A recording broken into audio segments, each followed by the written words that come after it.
내 나이 73, 사람들은 나를 수백억 자산가 김금순 할머니라고 부르곤 합니다.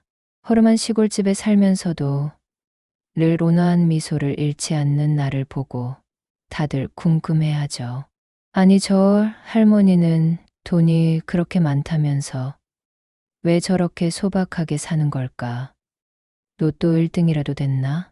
하는 말들이 들려오는 것도 다 압니다.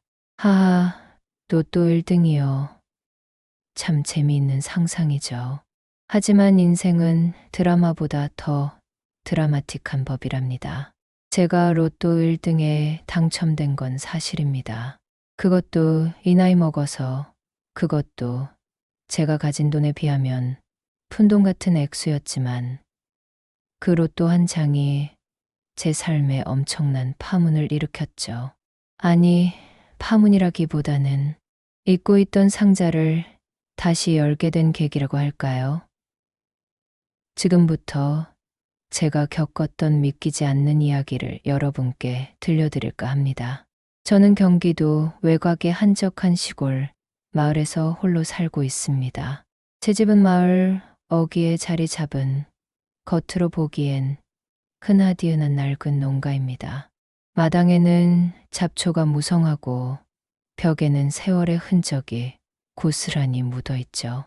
마을 사람들은 저를 김 할머니라 부르며 친근하게 대하지만 속으로는 다들 제게 수백억대 자산이 있다는 소문에 대해 쉬쉬하며 궁금해했습니다. 제가 수백억대 자산가라는 소문은 꽤 오래전부터 돌기 시작했습니다. 정확히 언제부터였는지는 기억나지 않지만 아마도 제가 마을 어르신들이나 어려운 이웃들을 위해 남몰래 기부를 시작하면서부터였을 겁니다. 큰 돈을 기부할 때마다 소문은 꼬리에 꼬리를 물고 불어났고 어느새 저는 마을의 미스터리한 부자가 되어 있었습니다. 저를 찾아오는 사람들은 다양했습니다. 마을 이장인 이재환 씨는 늘 저를 걱정하는 척하며 제 재산에 대한 이야기를 슬쩍 떠보곤 했죠. 할머니, 혹시 불편한 거 없으세요? 객에 도둑이라도 들까 봐 걱정입니다. 그 많은 돈을 어떻게 관리하시는지. 이재환 씨의 말 속에는 은근한 탐색전이 담겨 있었지만 저는 그저 허웃으며 괜찮다고만 했습니다. 어떤 날은 젊은 부동산 중개인인 김성준 씨가 찾아와 저에게 투자를 권유하기도 했습니다. 할머니, 요즘 같은 시대에 현금으로만 가지고 계시면 손해입니다. 제가 좋은 투자처를 알고 있는데 그의 눈빛에는 돈을 향한 욕망이 번뜩였지만 저는 그저 따뜻한 차 한 잔을 내어주며 그의 이야기를 들어줄 뿐이었습니다. 하지만 저는 그들의 시선이나 소문에 개의치 않았습니다. 제가 가진 돈은 저에게 아무런 의미가 없었으니까요. 아니, 정확히 말하면 제가 그토록 바라던 행복을 가져다 주지 못했으니까요. 제 마음속 깊은 곳에는 늘 아물지 않는 상처와 외로움이 자리 잡고 있었습니다. 돈으로도 채울 수 없는 허전함이었죠. 매일 아침 저는 새벽 일찍 일어나 텃밭을 가꾸고 마을 경로당에 나가 어르신들과 담소를 나누는 것으로 하루를 시작했습니다. 제 삶은 겉으로 보기엔 평온하고 무미건조해 보였습니다. 특별한 낙도, 큰 기쁨도 없이 그저 흘러가는 대로 살아가고 있었죠. 사람들은 제가 돈이 많으니 행복할 것이라고 생각했지만 저는 늘 마음 한구석이 텅 빈 것 같았습니다. 로또를 사게 된 것도 그런 무미건조한 일상 속에서였습니다. 어느 날 경로당에서 김미경 씨가 당첨된 로또 이야기를 신이 나서 하는 걸 들었습니다. 아이고, 김 할머니, 로또 5,000원짜리 한 장으로 말이야. 5등이 됐지 뭐야. 5,000원 돌려받았어. 김미경 씨의 얼굴에는 세상에서 가장 행복한 미소가 가득했습니다. 그 모습을 보니 저도 모르게 피식 웃음이 나왔습니다. 그깟 5천 원이 뭐라고 저렇게 좋아할까? 하지만 동시에 부럽다는 생각도 들었습니다. 저에게는 돈이 많았지만 김미경 씨처럼 소소한 기쁨조차 느낄 수 없었으니까요. 그날 저녁 집으로 돌아오는 길에 저는 무심코 로또 판매점에 들러 로또 한 장을 샀습니다. 굳이 이유를 댈 필요도 없었습니다. 그냥 한번 사보고 싶었습니다. 5천 원짜리 로또 한 장이 제게 어떤 의미가 될 수 있을까? 기대감보다는 호기심이 더 컸습니다. 며칠 후 저는 텃밭에서 호미질을 하고 있었습니다. 라디오에서는 흘러간 노래가 흘러나오고 있었고 제 옆에는 며칠 전 샀던 로또 용지가 나뒹굴고 있었습니다. 문득 로또 당첨 번호가 생각났습니다. 아, 어제 발표가 있었지. 별 기대 없이 용지를 집어들고 라디오에서 흘러나오는 당첨 번호와 대조해 보았습니다. 처음에는 눈을 비비고 다시 보았습니다. 제가 잘못 본 것이 분명하다고 생각했습니다. 하지만 아무리 다시 보아도 제 눈에 보이는 숫자는 모두 일치했습니다. 1등, 로또 1등. 그것도 수십억 원이 넘는 금액이었습니다. 심장이 쿵 하고 내려앉는 것 같았습니다. 손이 벌벌 떨리고 호미를 쥐고 있던 손에도 힘이 풀렸습니다. 저는 이미 수백억 자산가였지만 로또 1등 당첨은 또 다른 차원의 충격이었습니다. 제 삶에 아무런 변화를 가져다 줄 것 같지 않던 로또 한 장이 제 마음속에 작은 파동을 일으켰습니다. 처음에는 당황스러움이 컸습니다. 이 많은 돈을 또 어디에 써야 할까? 하지만 이내 깨달았습니다. 로또 당첨은 저에게 돈 이상의 의미를 가져다 주었습니다. 그것은 바로 선택의 기회였습니다. 저는 로또 당첨 사실을 아무에게도 알리지 않았습니다. 그저 조용히 당첨금을 수령하고 그 돈을 어떻게 쓸지 고민하기 시작했습니다. 그동안 제가 가진 돈은 그저 숫자에 불과했습니다. 하지만 로또 당첨금은 저에게 새로운 시선을 선물했습니다. 이 돈으로 무엇을 할 수 있을까? 어떻게 하면 이 돈을 의미 있게 쓸 수 있을까? 깊은 생각에 잠겼습니다. 로또 당첨으로 인해 제 마음속 깊이 묻어두었던 과거의 상자가 열리기 시작했습니다. 사람들은 제가 돈이 많으니 늘 행복할 거라고 생각했지만 사실 저는 평생을 가난과 싸우며 살아왔습니다. 제 고향은 강원도 산골 마을의 가난한 농가였습니다. 찢어지게 가난했던 어린 시절, 저는 늘 배고픔에 시달렸고 학교는 그림의 떡이었습니다. 18살이 되던 해, 저는 부모님의 빚을 갚기 위해 서울로 상경했습니다. 아무것도 가진 것 없는 시골 소녀에게 서울은 낯설고 두려운 도시였습니다. 저는 식당 설거지부터 공장일, 파출부 일까지 닥치는 대로 했습니다. 잠자는 시간을 쪼개고 먹는 것을 아껴가며 악착같이 돈을 모았습니다. 돈을 벌어야 한다는 생각뿐이었습니다. 돈이 없으면 비참해진다는 것을 뼈저리게 느꼈기 때문입니다. 그렇게 죽기 살기로 일해서 모은 돈으로 저는 작은 옷가게를 시작했습니다. 낮에는 옷을 팔고 밤에는 동대문 시장을 돌며 새로운 옷을 떼왔습니다. 잠은 하루에 서너 시간밖에 자지 못했습니다. 하지만 저는 지치지 않았습니다. 돈을 벌어야 한다는 강한 의지가 저를 지탱해 주었습니다. 다행히 옷가게는 잘 되었고 저는 조금씩 돈을 불려나갈 수 있었습니다. 하지만 돈이 많아질수록 저는 더욱 외로워졌습니다. 사람들은 저를 돈벌레라고 손가락질했고 저의 진심을 알아주는 사람은 아무도 없었습니다. 저는 돈으로 모든 것을 해결하려고 했습니다. 돈이 있으면 행복할 것이라고 믿었습니다. 하지만 행복은 돈으로 살 수 없다는 것을 깨달았을 때 저는 깊은 좌절감에 빠졌습니다. 그러던 어느 날 제가 가진 모든 돈을 잃을 뻔한 큰 위기가 찾아왔습니다. 당시 저는 사기를 당해 전 재산을 날릴 위기에 처했습니다. 믿었던 사람에게 배신당했다는 사실에 저는 큰 충격을 받았습니다. 세상에 대한 불신과 절망감에 휩싸여 아무것도 할 수 없었습니다. 그때 저는 모든 것을 포기하고 싶었습니다. 하지만 그때 저를 일으켜 세워준 사람이 있었습니다. 바로 저의 어릴 적 친구였던 이영수였습니다. 이영수는 저의 사정을 듣고 자신의 전 재산을 털어 저를 도와주었습니다.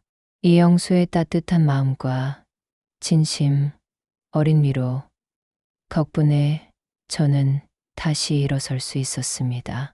저는 이영수에게 큰 빚을 졌습니다. 그 빚은 돈으로 갚을 수 없는 것이었습니다. 이영수의 도움으로 저는 다시 재기에 성공했고 사업은 더욱 번창했습니다. 저는 더 이상 돈에 집착하지 않게 되었습니다. 돈은 그저 제가 하고 싶은 일을 할 수 있도록 돕는 도구일 뿐이라고 생각했습니다. 저는 이영수처럼 다른 사람들을 돕고 싶었습니다. 그래서 제가 가진 돈을 사회에 환원하기 시작했습니다. 그것이 제가 수백억 자산가가 된 배경입니다. 사람들은 제가 거액을 기부하는 것을 보며 신기해했지만 그들은 제가 왜 그렇게 하는지 알지 못했습니다.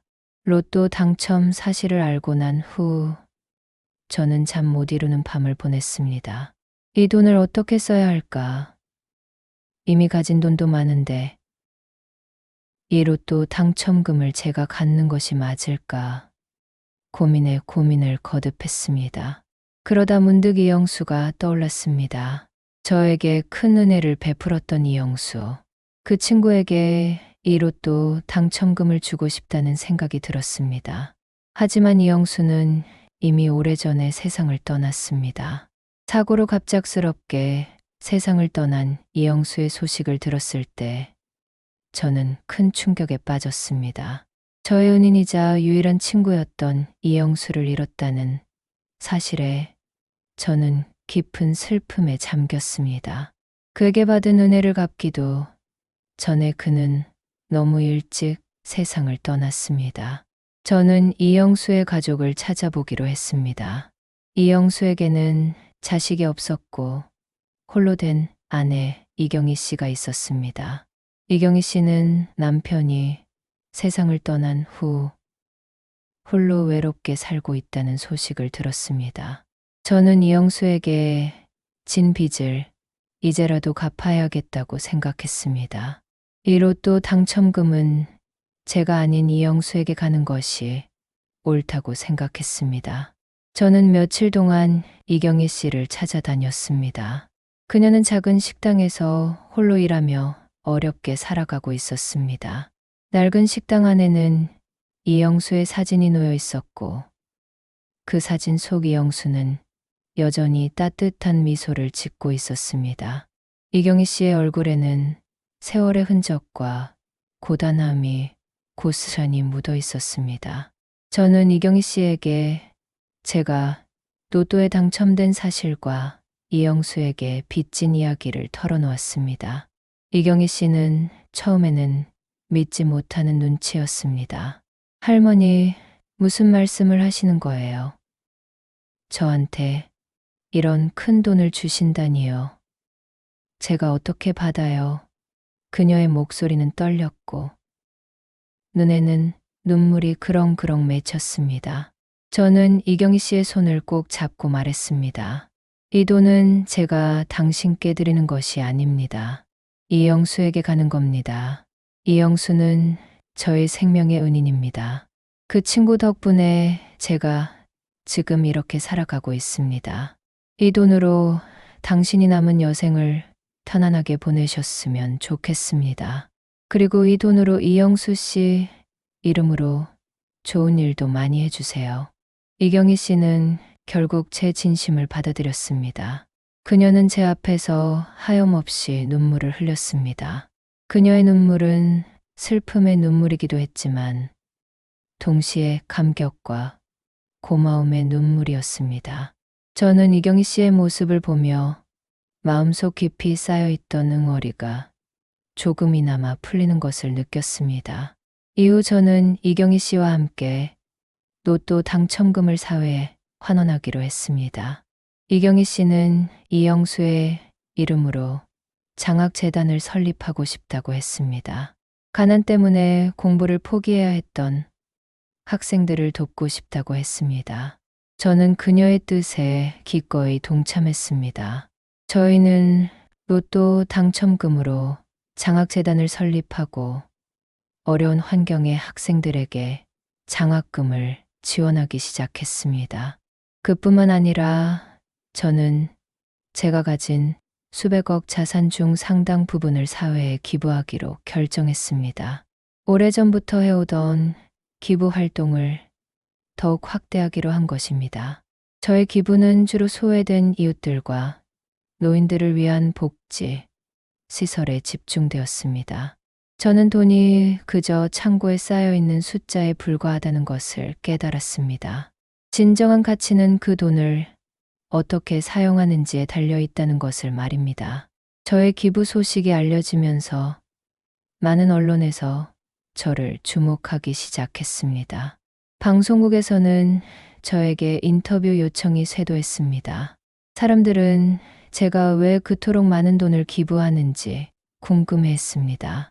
저는 솔직하게 저의 이야기를 털어놓았습니다.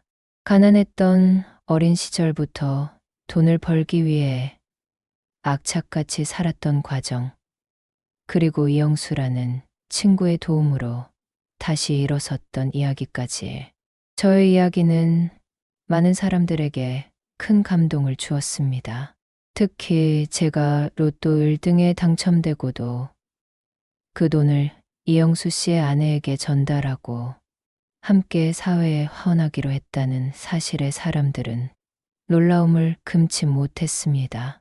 어떤 이들은 저를 욕하기도 했습니다. 미친 늙은이라고, 그렇게 많은 돈을 다 기부해버리면 나중에 어떻게 살려고 하냐고 걱정하기도 했습니다. 하지만 저는 후회하지 않았습니다. 오히려 마음이 편안해지고 진정한 행복이 무엇인지 깨닫게 되었습니다. 돈은 저에게 안식처가 되어주지 못했습니다. 오히려 저를 외롭게 만들었고 제 마음을 옥죄었습니다. 하지만 돈을 내려놓고 다른 사람들과 나누기 시작했을 때 저는 비로소 자유로워졌습니다. 저는 여전히 허름한 시골집에서 살고 있습니다. 여전히 텃밭을 가꾸고 경로당에 나가 어르신들과 담소를 나눕니다. 하지만 제 마음은 예전과는 비교할 수 없을 정도로 풍요로워졌습니다. 저는 더 이상 외롭지 않습니다. 저의 기부를 통해 많은 사람들이 희망을 얻었고 그들의 행복한 모습을 보면서 저도 행복을 느낍니다. 이경희 씨와는 이제 자매처럼 지내고 있습니다. 우리는 함께 장학재단을 운영하며 서로에게 큰 의지가 되어주고 있습니다. 제가 로또 1등에 당첨된 이야기는 많은 사람들에게 회자되고 있습니다. 하지만 저는 그 로또 한 장이 저에게 가져다 준 가장 큰 선물은 돈이 아니라고 생각합니다. 그것은 바로 삶의 진정한 의미를 깨닫게 해준 계기였습니다. 돈으로 살 수 없는 가치, 즉 사랑, 나눔, 그리고 희망을 찾게 해준 것이죠. 저는 이제야 비로소 제가 왜 수백억 자산가인지 알 것 같습니다. 제가 이 모든 것을 소유하는 것이 아니라 이 모든 것을 나눌 수 있도록 허락된 존재라는 것을 말입니다. 제 삶은 이제야 비로소 완성된 것 같습니다. 여러분은 어떠신가요? 여러분에게 돈이란 어떤 의미인가요? 여러분의 삶에 진정한 행복을 가져다 주는 것은 무엇인가요?